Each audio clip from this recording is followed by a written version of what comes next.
Doctor আনুম Ehsanul হক মিলন। তিনি জানান, এই প্রকল্প বাস্তবায়নে বিদ্যুৎ সাশ্রয়ের পাশাপাশি কমবে পরনির্ভরশীলতা এবং পরিবেশ বান্ধব ক্যাম্পাস গড়ে উঠবে। ঢাকা রেসিডেন্সিয়াল মডেল কলেজে সোলার প্রকল্প উদ্বোধন শেষে তিনি এসব কথা বলেন। শিক্ষামন্ত্রী বলেন, এই কলেজ থেকে শুরু হওয়া এই উদ্যোগ পর্যায়ক্রমে দেশের সব শিক্ষা প্রতিষ্ঠানে ছড়িয়ে দেওয়া হবে। এ সময় উৎপাদনশীল ও কর্মমুখী মানব সম্পদ গড়ে তোলার আহ্বান জানান তিনি। পাশাপাশি দেশের শিক্ষা ব্যবস্থাকে সময় উপযোগী করে গড়ে তোলার উপরেও গুরুত্ব দেন শিক্ষামন্ত্রী। রাষ্ট্র তোমাদের জন্য যা প্রয়োজনীয় তা করছে, কোনোদিকেই কার্পণ্যতা করা হচ্ছে না। ইংরেজিতে বলে ওয়ান হ্যান্ড ওয়াশেস আদার্স। আমরা তোমাদের জন্য করব, তোমরা আমাদের জন্য করবে।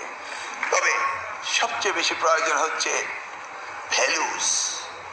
প্রথম ফ্যামিলি ভ্যালুস, রিলিজিয়াস ভ্যালুস। এই ভ্যালুসগুলি আমাদের থাকতে হবে। জুলাই গণ আন্দোলনে নারায়ণগঞ্জের সদর, ফতুল্লা ও সাইনবোর্ড এলাকায় শিশু রিয়া গোপ সহ 10 জনকে হত্যার মামলায় আওয়ামী লীগের সাবেক সংসদ সদস্য শামীম ওসমান সহ 12 জনের বিরুদ্ধে আনুষ্ঠানিক অভিযোগ গঠন করেছে আন্তর্জাতিক অপরাধ ট্রাইব্যুনাল। এর মধ্য দিয়ে এ মামলার বিচার শুরু হলো। বিচারপতি গোলাম মর্তুজা মজুমদারের নেতৃত্বে 3 সদস্যের আন্তর্জাতিক অপরাধ ট্রাইব্যুনাল 1 আসামিদের অনুপস্থিতিতে অভিযোগ গঠনের আদেশ দেন। একই সাথে পলাতক সব আসামির বিরুদ্ধে গ্রেফতারি পরোয়ানা জারি করেছে ট্রাইব্যুনাল। এই মামলায় রাষ্ট্রপক্ষের সূচনা বক্তব্য উপস্থাপন ও সাক্ষ্য গ্রহণের জন্য আগামী 10 জুন দিন ধার্য করেছে আদালত। এই মামলায় শামীম ওসমান ছাড়াও তার ছেলে অয়ন ওসমান এবং ভাতিজা আজমিরি ওসমান সহ নারায়ণগঞ্জ আওয়ামী লীগ, যুবলীগ ও ছাত্রলীগের নেতাকর্মীদের আসামি করা হয়েছে। আসামিদের বিরুদ্ধে মানবতা বিরোধী অপরাধে 3টি অভিযোগ এনেছে প্রসিকিউশন।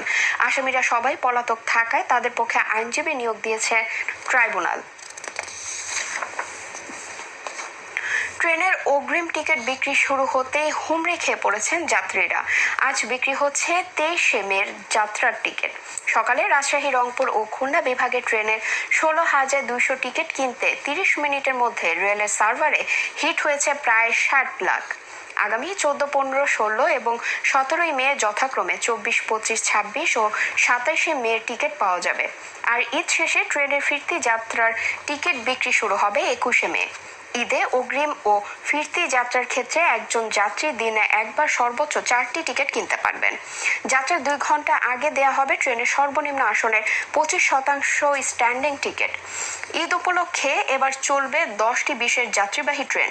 একই সাথে কোরবানির পশু পরিবহনে 22 ও 23 মে চলাচল করবে 3টি বিশেষ ট্রেন।